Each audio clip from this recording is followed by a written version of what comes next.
Jacob left Beersheba and went towards Haran. He came to a certain place and stayed there for the night because the sun had set. Taking one of the stones of the place, he put it under his head and lay down in that place.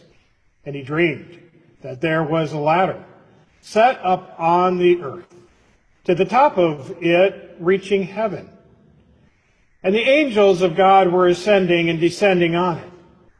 And the Lord stood beside him and said, I am the Lord, the God of Abraham, your father, and the God of Isaac. The land on which you lie I will give to you and to your offspring.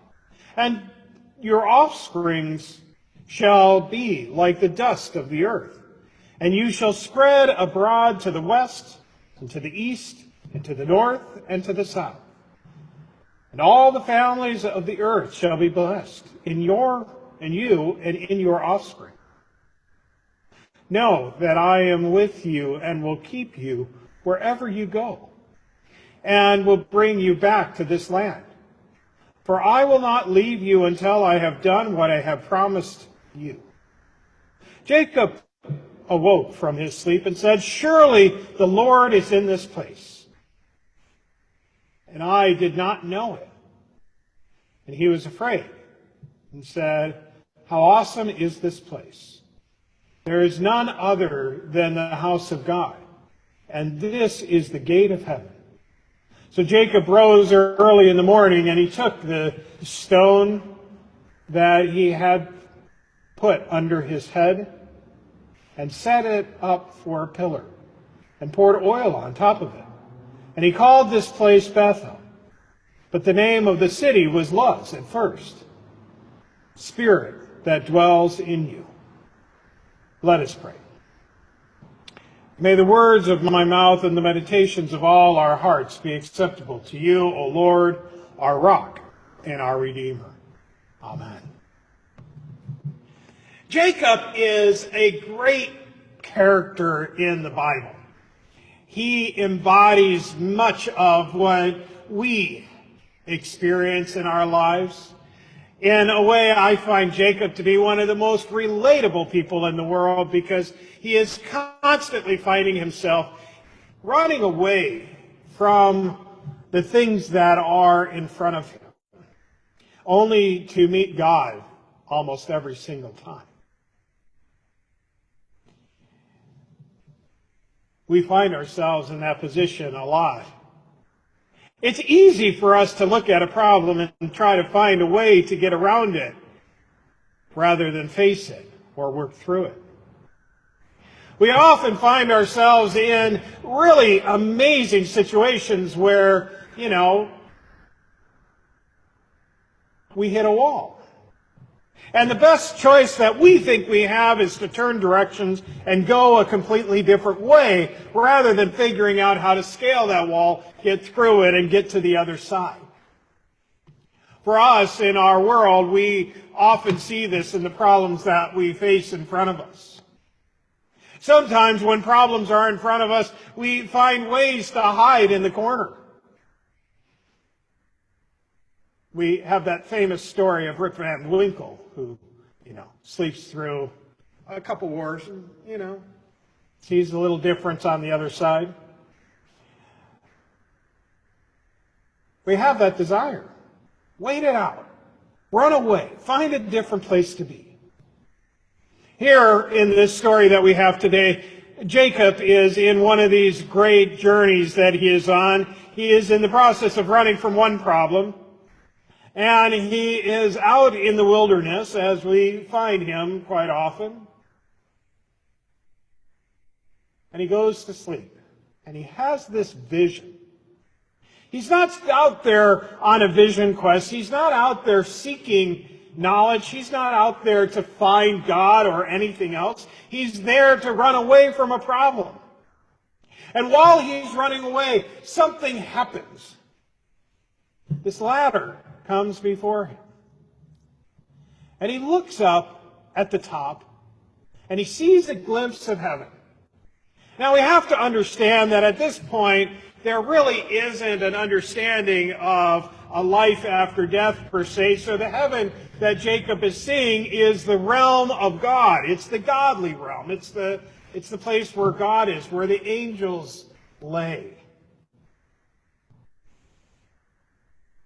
And he sees that. And he is amazed, and he is scared. And he tries to make heads and tails of what that means. But more than anything else, what this story is for Jacob, it solidifies his faith. For he found the place at which God dwells. He found the place where God was there. And God speaks to him at that place and tells him something very important. I am with you. I am with you in this moment. I am with you in the next moment. I will be with you before you, and I will be with you after you. I will be with your offspring and your offspring's offspring. I will be with you for generations, and I will be with you until my vision has been complete.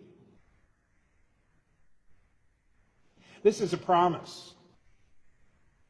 This is a promise which God has given to Jacob for the generations that fall after him. This is a promise of faith. Both faith on the side of Jacob, but also faith on the side of God. Faith from God that God could accomplish what he set out to do. Faith on the side of Jacob that he believed that God was there in the midst of everything else that was going on in his world. We know from the story of Jacob, Jacob was both a difficult character as well as a powerful character. He had his moments of conniving. He had his moments of that we might look at and say, well, that's a little weird. Especially with his brother. But we have these moments of Jacob really making a difference and changing. And I think that's why Jacob is so relatable for us. And so I look at this story and say, well, what would I do if I were Jacob in that situation? I probably would do the same thing. So profoundly moved by an experience with God, listening to God, I would want to honor that moment and maybe memorialize that moment as Jacob did, with creating an altar right there. But Jacob had one problem with creating that altar, is he kind of missed the message of what God was trying to do with him. Because when Jacob was seeing God in that place, God was saying to Jacob, I am not just in this place, I am everywhere.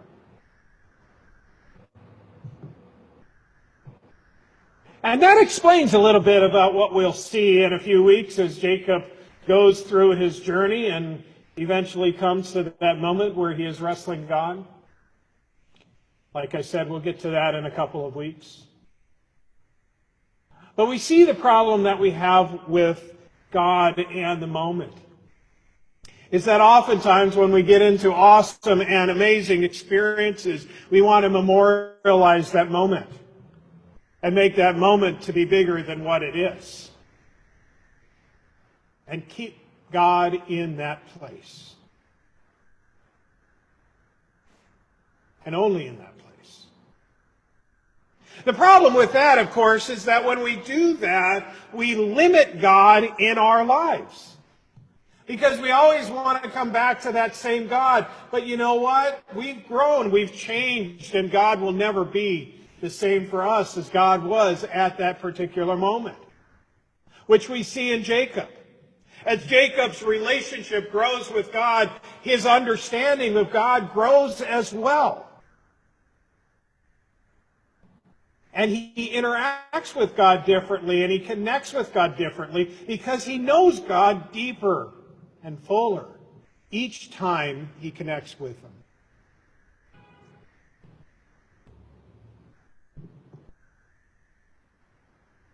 And so he memorializes that moment. but he also makes the mistake of making that more significant than anything else. In the New Testament, we see Paul, and Paul comes to us and he talks about the transformational nature of God. That it is through our faith in God that we are transformed. But Paul also, in his writings, you see that Paul changes in his relationship through his letters. The difference between his first letters and his last letters, on one hand, don't look incredibly different, but on another hand, you see a growth in his theology. From a very personal theology to a very community-oriented philosophy and theology. That in his early letters, Paul is very much focused on your personal faith with God. But as Paul goes through his ministry and his teachings, he realizes that that isn't the fullest expression of who God is. The fullest expression of God, who God is when we are in community, and when we are in community in love with one another and caring for one another and growing with one another. This is not too unlike what we see in many of the people in the Old Testament. Whether it's the prophets like Isaiah or Jeremiah, or the great fathers like Jacob. We see this growth as well. As they are young, they are often focused on themselves, whereas as they get older, they focus on their community. And this isn't to say that old people are better than young people, or young people are better than old people. It's to say that as we get older, we recognize how much we need one another, and how much our understanding of God relies on the lives and the communities that we are in. We also recognize that the only ways to effect change and bring about a better world is not by our own work, but by the work that God has in and with each and every one of us.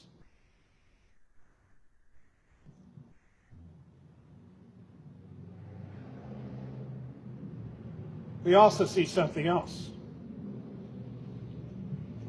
We see that God works even when we don't want God to work.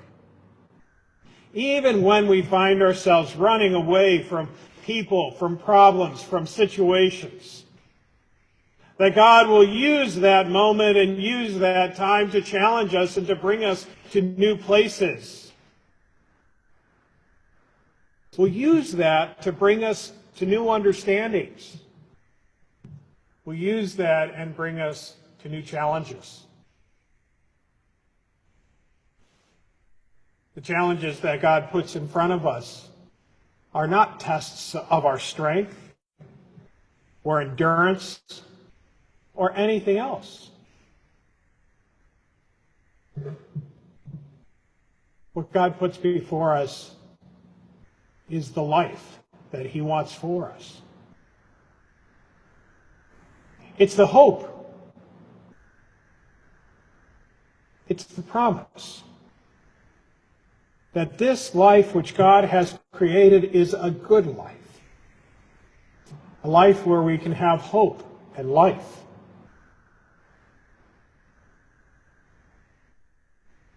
But often, we do the wrong thing.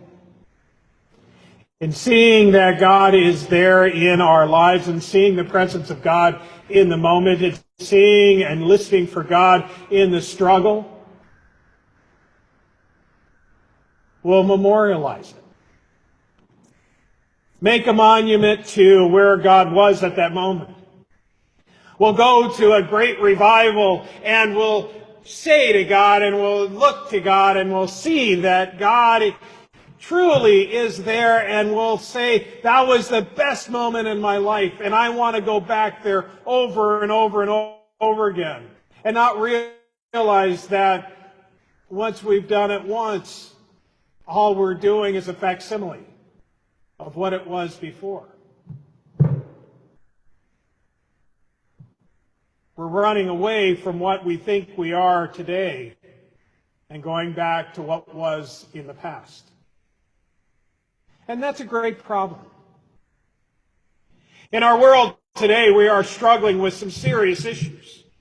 The serious issues that are before us are so varied, it's hard to even begin to list them. Obviously, there are the things that are right in front of us today, the Black Lives Matter movement, the COVID shut-ins, and the spread of the COVID virus. We have the immigration issue that is still very much real and struggles for our community and our world. And we sit here as leaders, as people who are faithful, wondering, how do we engage that? What do we do about this? And some of us have that understanding that, well, maybe it'll just go away. I know for a lot of politicians, that's what they're praying for tonight, is that it'll just go away. But it's not going to just go away. It never will just go away. It won't go away because we aren't dealing with it. We're running from it. The only way to make a difference is to name that which is before us and conquer it and witness to it and speak of it. I always like to use, especially since it's probably the most popular books of the past 20 years in the Harry Potter series. You have Harry Potter the kid. And Harry Potter the kid goes up and nobody in the community wants to speak the name of the evil that is before them, which is Voldemort in that story. And Harry Potter never refers to him by his moniker, which the community gave to him. He always calls him by his name. And it's really interesting about why he does that. And there's a reason why he's the hero. Because we see over and over again, he's facing the evil straight on. He's not running from it, not getting forced into another understanding. But he knows in himself that he can take it on.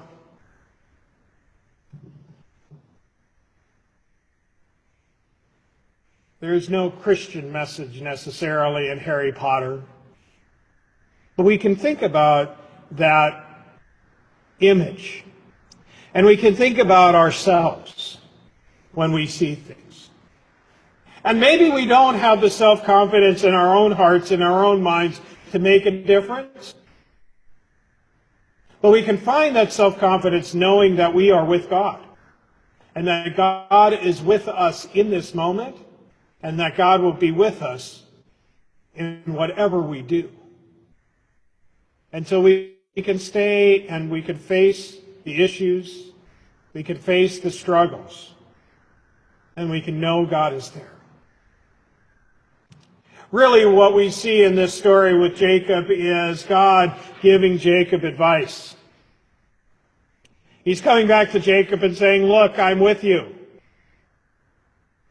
All that you're worried about, all of the struggles that you're facing back home, all the struggles you're facing with your family, and all of the other stuff that's going on around you, don't worry about it. That's life. Deal with it. But know that no matter what you face here, what you face now, your future is set. I'm with you. I'm going to take care of you. And I'm going to make sure that it all works out in the end for you. That's no different than the message that God gives to us today. Keep fighting the fight. Go forward. and know that God is with us. That God is there with us in everything that we do and everything we are. So we can have the strength to stand up to what is evil.